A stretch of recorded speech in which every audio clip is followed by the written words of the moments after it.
Hey everyone, I'm working to hit 1,000 subscribers and I need your help to get there. If you enjoy this content, please hit that subscribe button right now. Right, cricket fans, settle in, because what unfolded at the Oval on day 3 of this second test against New Zealand was nothing short of a horror film, and England were the ones screaming in the basement while the killer calmly strolled around upstairs with a century in his back pocket. By the time the sun dipped behind the gash holders, New Zealand was sat pretty at 252 for 3. A monstrous lead of 352, and England's hopes of squaring this series were lying somewhere in the Thames, face down, not moving. And the cruelest twist of all, on the very day this collapse was unfolding in South London, the man this team has been crying out for, Ben Stokes, was 280 miles north, padding up for Durham against Northamptonshire. Like a general watching his army get torn apart on the news while he's stuck filling out paperwork back at base. Let's rewind, because there's a lot to unpack here, and none of it makes comfortable viewing if you bleed 3 lions. England came into this test missing their captain after that whole nightclub curfew saga, and they made 5 changes. 5! Including 3 uncapped players thrown into the deep end against a Kane Williamson-less New Zealand who, let's be honest, sensed blood in the water. One of those debutants was wicketkeeper James Rew, a young man with a reputation as a serious batting talent, the kind of player county scouts have been salivating over for a couple of seasons now. But here's the thing about Test cricket. It doesn't care about reputations. It doesn't care about potential. It only cares about what happens in the moment the ball is in the air, and your hands are the only thing between catastrophe and salvation. And on Friday, those hands betrayed him. Twice. Picture the scene. New Zealand are 28 for 2. Jofra Archer is steaming in like he's got something to prove, and he does, doesn't he, given how much this country has waited and worried over his fitness. And Tom Latham's already gone, nicking off, and Josh Tongs removed Devon Conway with his very first ball of the innings. England have a sniff, a proper sniff. This is the version of England we were promised.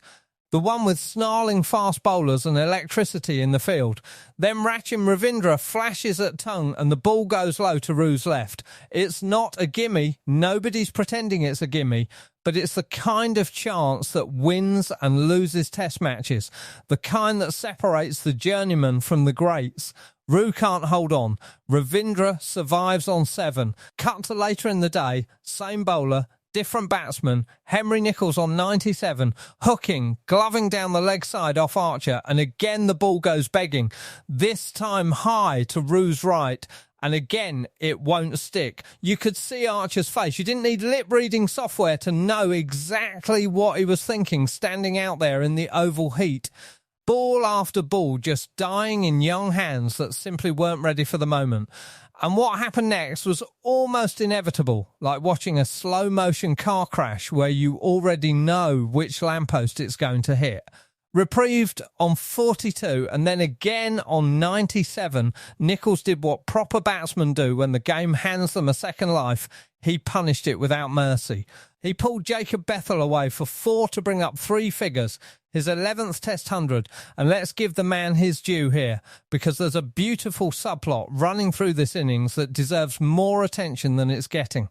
Kane Williamson, the cathedral of New Zealand batting, the man who's been the calm in every storm for over a decade, has just retired from this New Zealand side. There's a vacancy now in the heart of that batting order, a gap where serenity used to live, and on a sweltering day at the Oval, it was Henry Nicholls who decided he was going to fill it. 11 Test centuries isn't a fluke, it's a body of work, and this one carved out in the cauldron of a series-defining test. With England's bowlers wilting in the heat and a young keeper falling apart behind him, might be one of the most significant of his career. The Ravindra and Nicholls third wicket stand piled on 161 runs before Bethel, who'd taken 3 wickets in the first innings, by the way, and who somehow wasn't even given the ball until the 38th over of the innings, which is its own little scandal we'll get to, finally got the breakthrough, trapping Ravindra LBW for 76 with a tight, sweeping shout that just about went England's way. But by then the damage was done, the game had slipped its leash, and Nicholls simply kept ticking the scoreboard over, ending the day unbeaten on 119, with Daryl Mitchell keeping him company on 32 not out, the pair having already added an unbroken 63 by the close. New Zealand 252 for 3. England staring down the barrel of a 352 run deficit with 2 days to somehow find a miracle. Now let's talk about the captaincy situation, because this is where it gets genuinely fascinating and where you start to understand just how much of an iceberg this Ben Stokes saga really is, with most of it sitting beneath the surface. Joe Root is leading this side in Stokes' absence, and look, nobody is questioning Root's status as one of the greatest batsmen this country has ever produced. That conversation is settled. But captaincy is a different animal entirely, and on day 2 in particular, Root's tactics were, in the politest possible terms, baffling England, denied the all-round balance that Stokes provides, the extra body to bowl, the leadership presence, the experience that calms a room, chose to go into this test without a frontline spinner, on a pitch that was already starting to turn. In searing heat that absolutely demanded an extra bowling option to rotate and protect an attack of out-and-out quicks. At one stage, Root was visibly exasperated, gesturing at Emilio Gay to get into position in the field, the kind of small but telling moment that tells you everything about a side that is feeling its way through unfamiliar territory without its leader.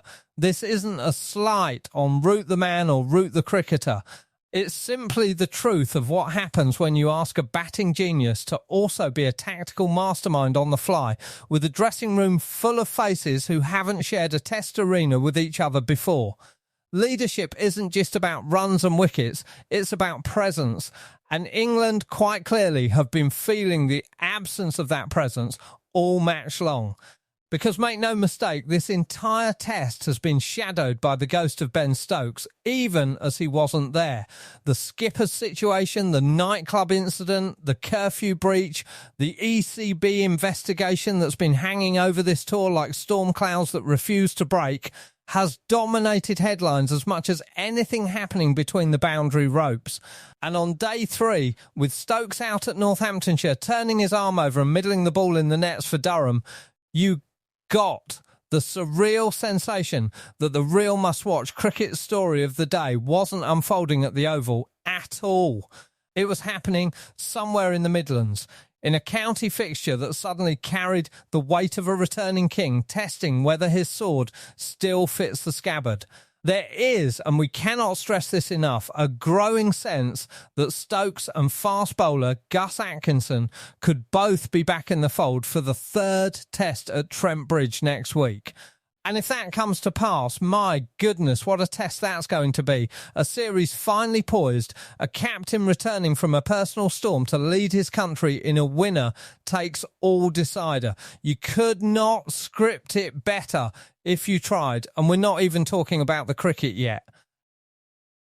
Let's rewind further still, back to England's first innings, because this is where the rot truly set in, and where the day 3 carnage really has its roots. England held a 100-run first innings lead at one stage in this match, 100 runs, and somehow, through a mixture of poor shot selection, a top order that simply didn't fire, and a New Zealand attack that smelled weakness and pounced, that advantage evaporated entirely. England were bowled out for 291, a score that on this oval pitch, in these conditions, with that lead in the bank, should be filed under disappointing at best and damning at worst. From 222 for 6 overnight, this batting order was sliced apart. reduced to 238 for 9 by the relentless excellence of Matt Henry, who finished with a 5-wicket haul, his 7th in Test cricket for the record, which tells you everything about the calibre of seamer England were up against.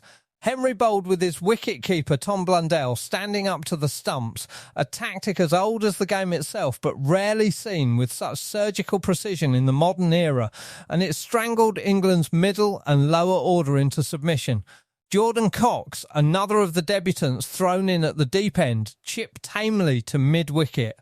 Archer himself, with the bat this time, edged one that the sublime Blundell snaffled brilliantly. Tongue was caught at mid-on, wicket after wicket, the innings bleeding away. And then, just when you thought the only story left to tell was one of abject collapse, in walked a tale of genuine, heartwarming defiance.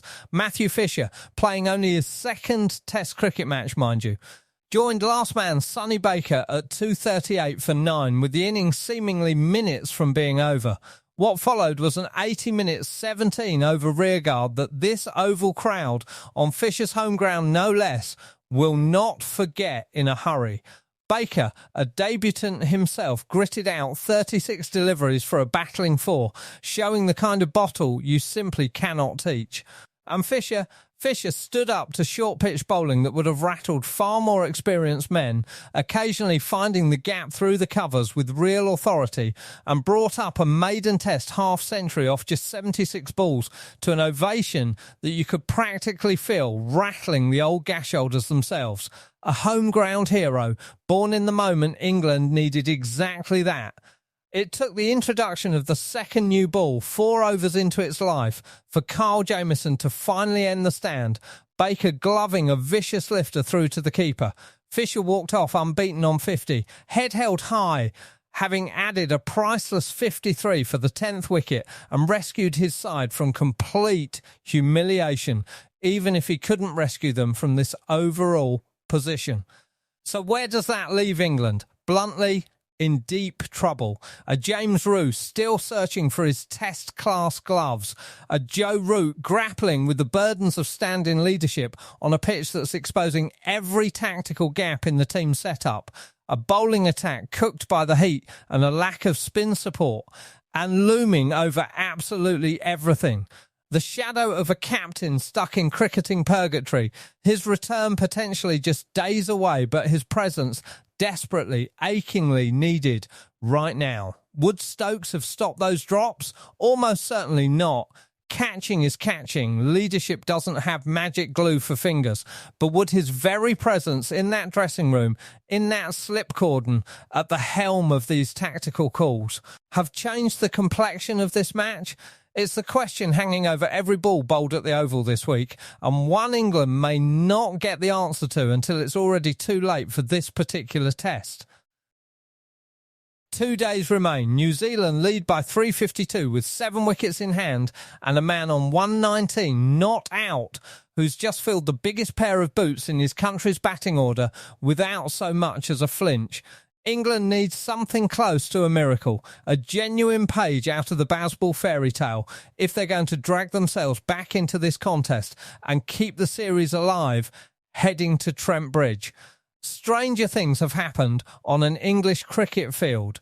But right now, watching this unfold, you'd need to be wearing the thickest of rose-tinted glasses to see anything other than a New Zealand side cruising serenely towards levelling this series at 1-1, with the destiny of the whole summer now resting on a deciding test that England may have to win without the foundations they thought they could rely on. That is exactly why you cannot afford to miss what happens next. This series has officially become box office, and Boundary Line UK is going to be with you every single ball of the way, through Stokes' potential return, through Root's leadership under fire, through whatever fresh drama Trent Bridge throws at us next week. So if this breakdown got your blood boiling or your hopes rising, smash that like button right now. Drop a comment telling me whether you think Stokes and Atkinson are walking back into this side at Trent Bridge. And if you haven't already, hit subscribe to Boundary Line UK so you never miss a single twist in this rollercoaster of a summer. The drama is only just getting started, folks. Hey See you for everyone, the next I'm working chapter. to hit 1,000 subscribers and I need your help to get there. If you enjoy this content, please hit that subscribe button right now.